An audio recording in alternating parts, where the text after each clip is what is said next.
सुनने वालों की खिदमत में राव असलम फराज का सलाम पहुंचे।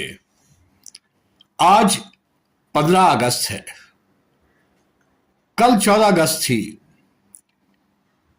14 अगस्त जिस रोज पाकिस्तान बनने का ऐलान हुआ, पाकिस्तान बन गया एक अलग इस्लामी मुल्क और इसका नाम रखा गया इस्लामी जमहूरिया पाकिस्तान। बाजे बाजे भी हमने बजा लिए, ढोल ताशे भी पीट लिए और आजादी का जश्न भी बना लिया।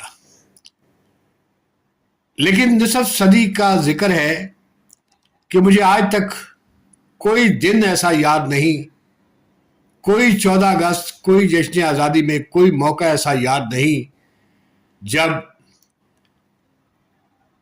उन महाजों का जिक्र किया गया हो जो क्या मैं पाकिस्तान के वक्त लुटते पिटते मरते मारते पाकिस्तान पहुंचे थे। उनमें से किसी महाजर को अवार्ड दिया गया हो। बहुत से लोगों को अवार्ड दिए गए, हर साल अवार्ड दिए जाते हैं, इस रोज भी अवार्ड दिए गए। मुझे नहीं याद पड़ता कि किसी जश्न आजादी के दिन, किसी 14 अगस्त को उन लोगों में से किसी एक को अवार्ड दिया गया हो। बातें बहुत होती हैं, जश्न मनाया जाता है, लेकिन एक मोहतात अंदाजे के मुताबिक इस तकसीम में 20 लाख से जायद लोग मारे गए, जिनमें मुसलमान, हिंदू, सिख शामिल थे। जब पाकिस्तान बनने की तहरीक का आगाज हुआ तो किसी को नहीं मालूम था कि उन्हें ऐसे अपना घर छोड़ना पड़ेगा। उस वक्त किसी मुसलमान को, किसी हिंदू सिख को ये नहीं मालूम था कि इस तकसीम का मतलब ये है कि मेरा घर, मेरा माल, मेरी जमीन, मेरी जायदाद सब कुछ यही रह जाएगी, सब कुछ छोड़कर जाना होगा। और सब कुछ छोड़कर जाना पड़ा, कुछ तो डर और खौफ से, कुछ मारामारी के डर से, और कुछ वो इस्लामी तसव्वुर जो हमारे उलमाए कराम ने ज़हन में डाला। हालांकि कायदे आज़म ने 4 मई 1947 की तकरीर में ये कहा कि लोगों को जाना पड़ेगा, जो मुसलमान हैं उन्हें पाकिस्तान जाना पड़ेगा, जो हिंदू हैं उन्हें हिंदुस्तान आना पड़ेगा। लेकिन फिर 1 माह बाद कायदे आज़म ने अपना मौक़िफ़ तब्दील कर लिया और ये कहा गया जो जहां रहना चाहे वो रह सकता है, कोई ज़रूरी नहीं कि वो अपना घर छोड़कर जाए। लेकिन ये बात गोली की तरह, आग की तरह फैल चुकी थी कि सबको अपना घर छोड़ना पड़ेगा। और जो फसादी लोग हैं, जो लूट मार करने वाले लोग हैं, उन्होंने इस मौके को गनीमत जाना और मुसलमानों को हिंदुस्तान से और हिंदुओं सिखों को पाकिस्तान से निकाला गया। घरों की लूटमार शुरू हुई। आने के बाद इन महाजों के लिए सबसे बड़े लुटेरे महकमा बहालियात वाले थे और महकमा बहालियात ने रज के लूटा, अपनी जायदादें बनाई, मकान बनाए, बैंक बैलेंस बनाए। लेकिन ये महाजर बेखानमा और बेआसरा आज तक दर बदर की ठोकरें खा रहे हैं।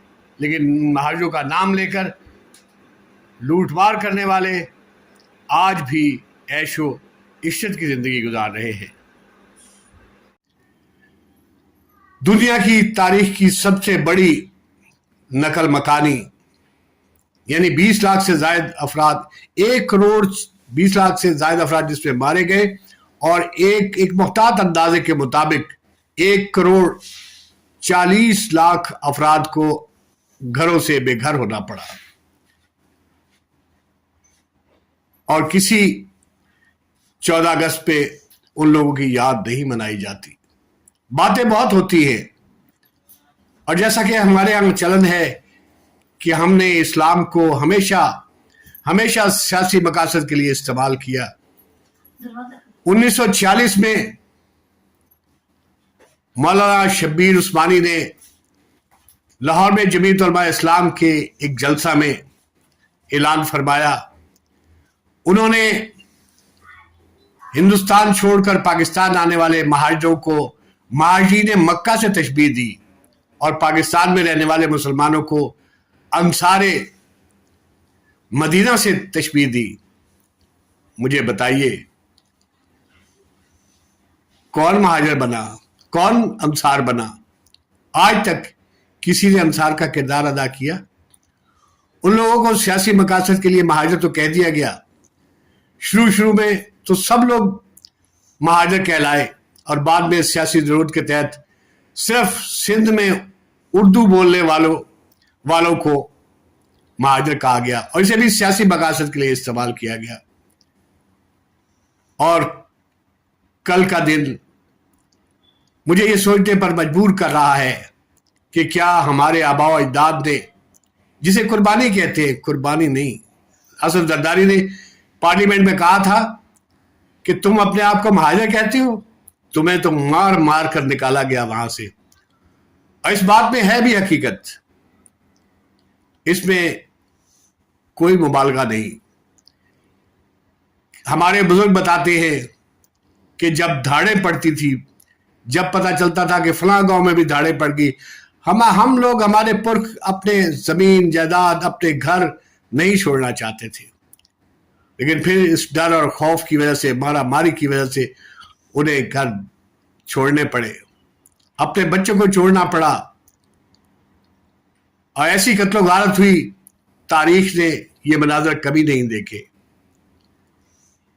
اور مجھے کل کا دن, ہم نے بھی جشن آزادی منائی, ہم نے بھی باجے بجائے, ہمارے بچوں نے بھی جھنڈے لے کر, موٹر سائیکلوں کے سلنسر نکال کر ایک طوفان بدتمیزی مچایا جسے جشن کا نام دیا گیا.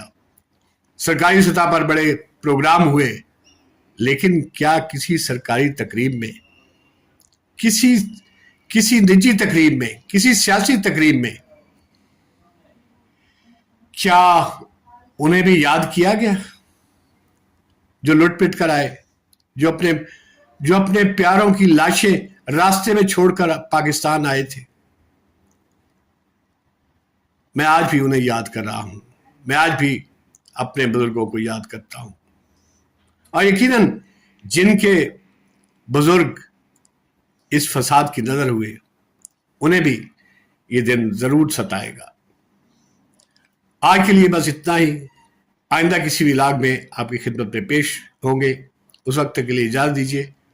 اللہ نگہبان.